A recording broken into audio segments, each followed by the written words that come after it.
Thanks for calling in, JB. Appreciate it. Hey, look, we all know you do a good job at Race Day Live. You've really stepped in there nicely the last couple of years and done a good job. And this weekend they threw you a live announcing. Now, you were with Wygant, so that was probably, you were happy with that. But what'd you think of the live announcing? It was a lot different, that's for sure. I mean, yeah, it was way different. You're right, me being with Weeds, that was the deciding factor for me. So got a call about a month ago. Hey, would you be interested in doing this? And I said, well, I don't know. And then he said, well, you'll be doing it with Weeds. Yep, I'm in. Absolutely. Sign me up. Unbelievable. Done. Boy.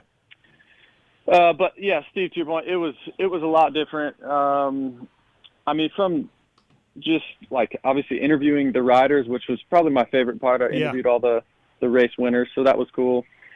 But like sponsor reads and stuff like that was a little interesting. And then, announcing the live racing is a lot of fun. It's just sometimes you can't really hear it as a spectator in the stadium. It's really hard to hear. So that was, and then wearing the like earpiece and I don't know, a lot of it was brand new for me and just fully got thrown into it. And but I love those situations. You got to you got to make the most of it and do the best you can. And so it was fun. I enjoyed it for sure, but I definitely like doing the like Race Day Live and stuff like that better. So. I meant to bust your balls on the show today because you were doing a sponsor read for somebody, and I can't remember what it was now. Damn it! And you were like, like just basically reading it off a cue card, and like you were like, and then like you almost sounded like Ron Burgundy, where you ended it with a question. Hey. Yeah. I just took instructions and I followed the instructions. Right. Steve, so. But honestly, like you do a great job at Race Day Live. Like I'm really impressed. You seem to be able to get into the point and out of the point articulately. You end it on a nice note. You bring the point around to something that you were talking about earlier. Like, dude, you're very. I know it sounds like I'm just buttering you up here on this show. Gargling hard. I know, but dude, for a racer, I mean, this is rare, Kiefer. Right, I would take it all, JB. Take it all. Carmichael, I'll just sit back for a little bit. Yep. Carmichael had some rough moments when he started. He's better. Fro was not great and got better, and then I felt like Fro got worse as it went on. Ex-racer jumping into the booth, it's a tough deal, and JB has really impressed me, like because he just raced last year, like he was just a competitive racer last year. I'll add on. I'll tickle his nuts a little bit now. Okay, all right, go ahead. The best thing about JB when I watch the daytime program is how quick he knows the 3-digit guys when I'm watching. Like, yes, the other guy, and there's and then JB's like, hey, here's so and so, here's so and so. I'm like, dude, he knows the riders. Yeah, so that's cool. I like that. Yeah, you're impressive, man. Keep it up. I'm glad you like it. I hope they, maybe elevate your role a little bit even in that. Yeah, I appreciate the kind words from both of you, that's for sure. I didn't know if I would like it or not. And, all racers are kind of like, what are you going to do after? Yep. Broadcasting wasn't really on my list at all. I will say I used to like doing interviews and stuff, especially in certain situations. On race day is really difficult because it's such a – And Steve, this is where you guys have a tough job during race day. Like, none of the racers really want to talk that much. You're never going to get that great of an interview. But in a show like this, you typically get some really good interviews. And so I like doing things like this, or I did as a racer anyways. And you can get a little more in-depth. So I like talking about that on the broadcast, like getting a little bit deeper. I don't just want to hear that Chase Sexton is fast. I want to hear why he's fast. And so now that I'm doing that, well, this is why, in my opinion, why he's fast, because he rides on his, rides standing up a lot, and he turns down and does this in the whoops and the intra-speed from the berm to the first whoop. That's where you get all your speed. Like, there's things like that I think just being a student of the sport, which you guys all know, but maybe the fan watching at home doesn't. So I've really enjoyed it.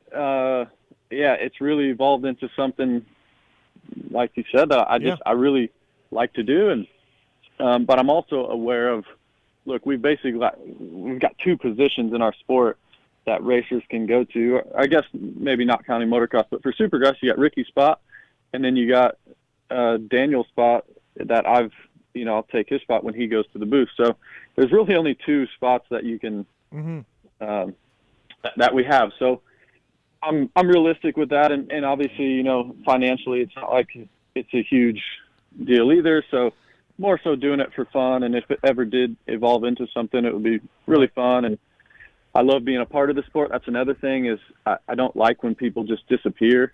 I think it's crazy that you just all of a sudden now you're just never going to go to races and you're never going to watch the races. Like that to me is just mind-boggling. Like this is my favorite thing. So anyway, I can stick around and add something to the broadcast, I think it's a lot of fun. Yeah, it's good to see it. And sorry, Kiefer, I get people who tell me like, hey, you're really good on your podcast or whatever. And I'm like, yeah, I've been doing it for 16 years. I hope I'm good at it. Like 16 years of reps. JB has, 8 months of reps. So not even 6 months of reps if you go back to when he was hurt or whatever. But so that's my point. Like, yeah, you've picked it up quickly.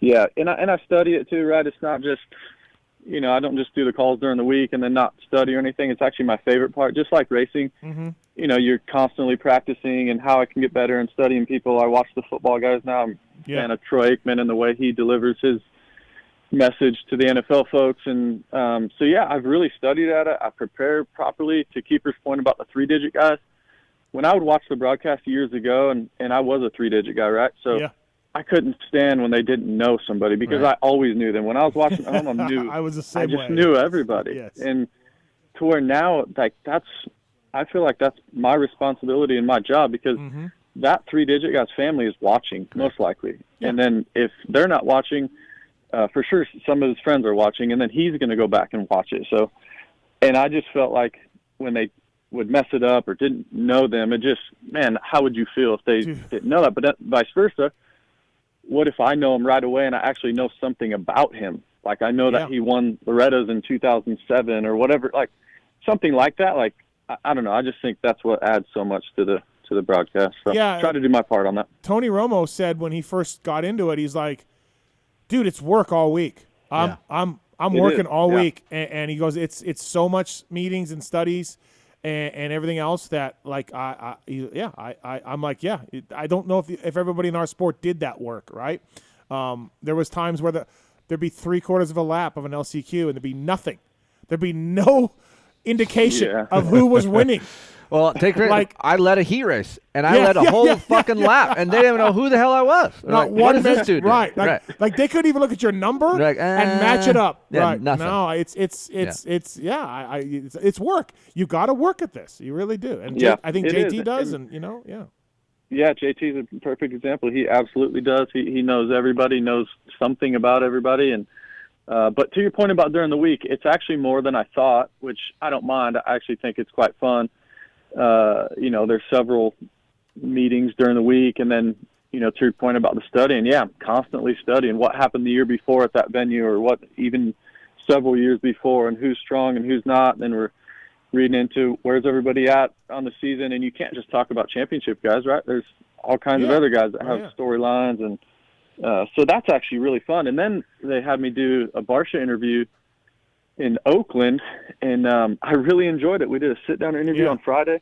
So now I've done 2 other ones. I've done I did Roxon in where was that? I forget what race that was. Detroit. Mm-hmm.